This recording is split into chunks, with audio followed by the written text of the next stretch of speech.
हिंदू धर्म में लगभग सभी देवी देवताओं का एक वाहन होता है और इस वाहन के होने के पीछे कोई न कोई बड़ी वजह होती है। इसी तरह माँ दुर्गा का वाहन है शेर।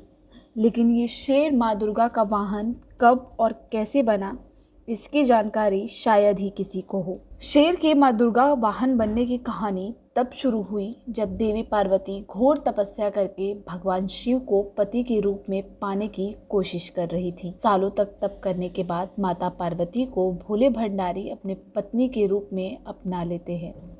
इस बीच तपस्या की वजह से माँ पार्वती का रंग काफ़ी काला पड़ गया था। एक दिन ऐसे ही बातचीत के दौरान भगवान शिव माँ पार्वती को काली कह देते हैं। यह बात उन्हें बिल्कुल पसंद नहीं आती और वो नाराज़ होकर दोबारा तपस्या करने के लिए चली जाती हैं। एक दिन बाद घूमते घूमते एक शेर घोर तप कर रही माँ पार्वती के पास पहुंचा।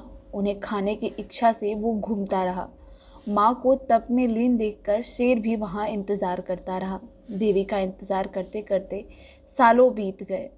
शेर माँ पार्वती की तेज की वजह से उनके पास पहुँच नहीं पाता था। कोशिश करता था और बार बार हाथ असफलता लगती थी। धीरे धीरे ऐसे ही कई साल बीत गए। माँ के तप से खुश होकर भगवान शिव प्रकट हुए और माँ से मनचाहा वर मांगने को कहा।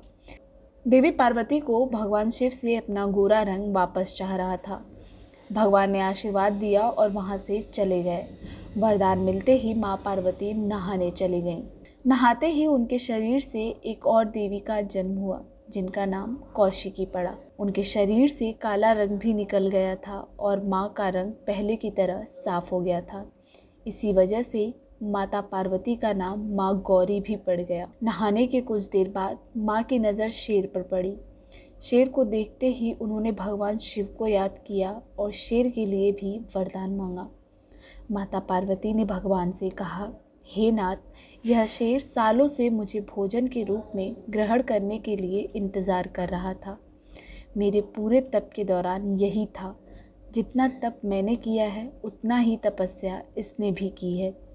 इसी वजह से अब वरदान के रूप में इस शेर को मेरी सवारी बना दीजिए। आशीर्वाद मिलने के बाद माता शेर पर सवार हो गईं और तभी से उनका नाम शेरावाली और दुर्गा पड़ गया।